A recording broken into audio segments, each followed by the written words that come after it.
दोस्तों, मैं हूं आपके साथ आकांक्षा यादव और आप देख रहे हैं 4 PM न्यूज नेटवर्क। क्या ईरान, इजराइल और अमेरिका के बीच छिड़ी जंग से भारत को तगड़ा झटका लगने वाला है? क्या भारत के सिर पर बहुत बड़ा आर्थिक संकट मंडरा रहा है? क्या भारत की टॉप 10 में से 8 कंपनियों को कई लाख करोड़ रुपए का नुकसान होने वाला है?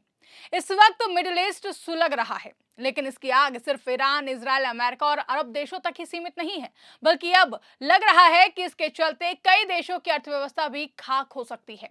एक तरफ जहां ईरान संघर्ष ने दुनिया में तेल और एनर्जी के आवागमन को लगभग रोक दिया है, तो वहीं पूरी दुनिया के शेयर बाजारों में गिरावट देखने को मिली है, जिसका असर देश के शेयर बाजार में भी देखने को मिला है। खास बात तो यह है कि सेंसेक्स में करीब 3% की गिरावट देखी गई है, जिसकी वजह से देश की टॉप 10 में से 8 कंपनियों को करोड़ों का नुकसान हो गया है।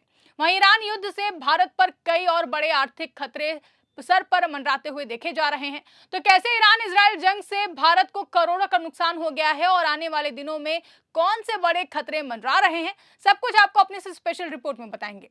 दोस्तों, जब किसी बड़े इलाकों में युद्ध होता है तो उसका असर सिर्फ हथियारों और सीमाओं तक सीमित नहीं रहता है, बल्कि उसकी चोट सीधे दुनिया के बाजारों और आम लोगों की जेब पर भी पहुंचती है।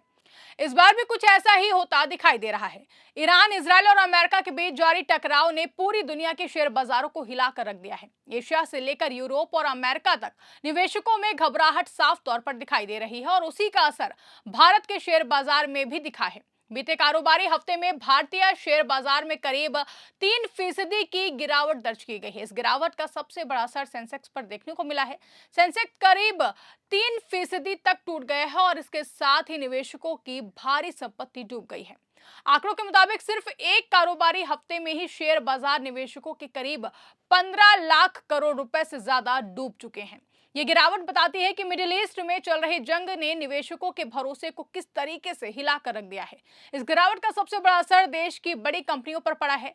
भारत की टॉप 10 कंपनियों में से 8 कंपनियों के मार्केट कैप में भारी गिरावट दर्ज की गई है। कुल मिलाकर इन कंपनियों के बाजार मूल्य में 2,81,000 करोड़ रुपए से ज्यादा का नुकसान हो चुका है। जी हाँ दोस्तों, 2,81,000 करोड़ रुपए से ज्यादा का नुकसान। और ये नुकसान किसी छोटे मोटे उतार चढ़ाव का नतीजा नहीं, बल्कि उस वैश्विक संकट का असर है जो मिडिल ईस्ट में भड़कती आग की वजह से पैदा हुआ है। इन कंपनियों में सबसे ज्यादा नुकसान देश के सबसे बड़े सरकारी बैंक को हुआ है। देश के सबसे बड़े सरकारी lender state bank of India यानी कि एसबीआई को इस गिरावट का सबसे बड़ा झटका लगा है। एसबीआई के मार्केट कैप में सबसे ज्यादा गिरावट देखने को मिली है, जिसने ये साफ कर दिया है कि जब वैश्विक संकट आता है तो फिर उसका असर बैंकिंग सेक्टर पर सबसे ज्यादा पड़ता है।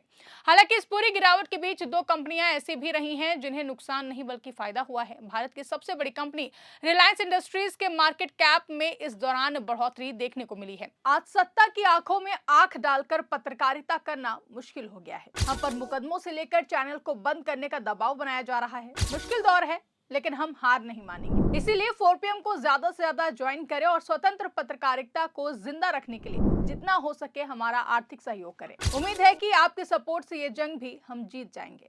इसके अलावा देश की बड़ी आईटी कंपनियों में शामिल इन्फोसिस के मार्केट कैप में भी इजाफा दर्ज किया गया है, लेकिन इन 2 कंपनियों को मिले फायदे के बावजूद बाजार का कुल माहौल बेहद ही नकारात्मक बना हुआ है।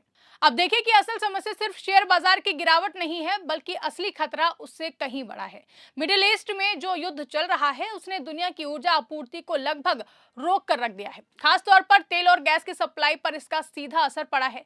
ईरान और उसके आसपास के इलाकों में गुजरने वाले कई अहम शिपिंग रूट इस संघर्ष की वजह से प्रभावित हो गए हैं।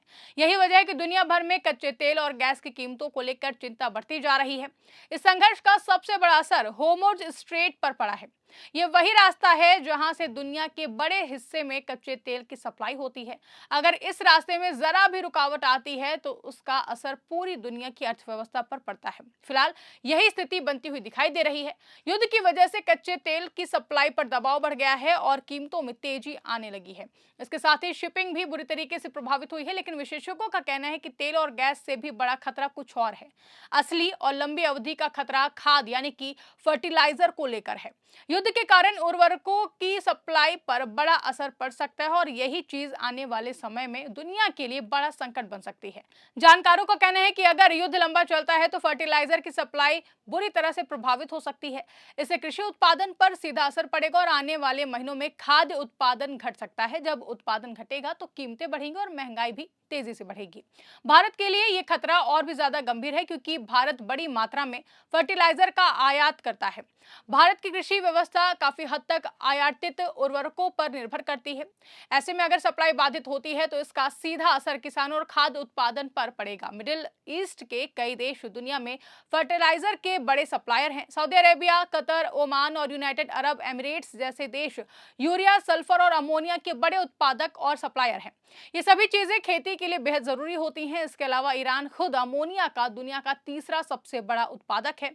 अमोनिया का इस्तेमाल फसल के लिए जरूरी पोषक तत्वों के उत्पादन में किया जाता है।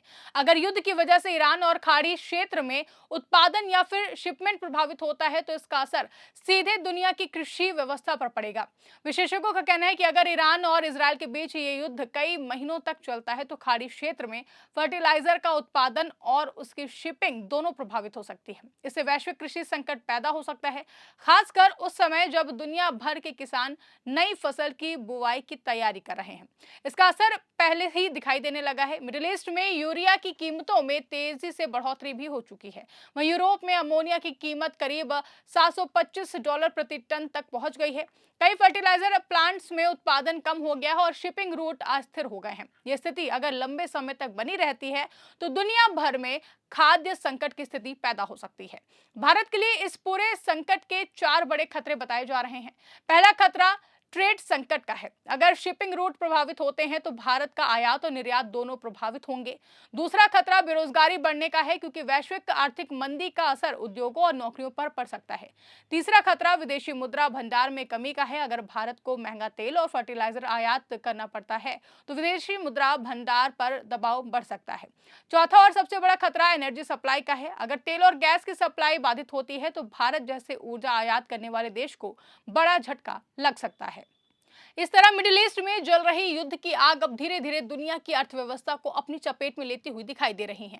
भारत अभी सीधे इस युद्ध का हिस्सा नहीं है, लेकिन इसके आर्थिक झटके भारत तक पहुंच चुके हैं। शेयर बाजार की गिरावट से लेकर ऊर्जा संकट और फर्टिलाइजर की संभावित कमी तक कई ऐसे खतरे सामने खड़े हैं जो आने वाले समय में भारत की अर्थव्यवस्था को हिला सकते हैं।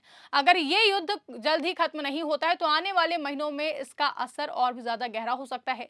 शेयर बाजार से लेकर खेती और रोजमर्रा की महंगाई तक हर चीज पर इसका प्रभाव भी देखने को मिल सकता है।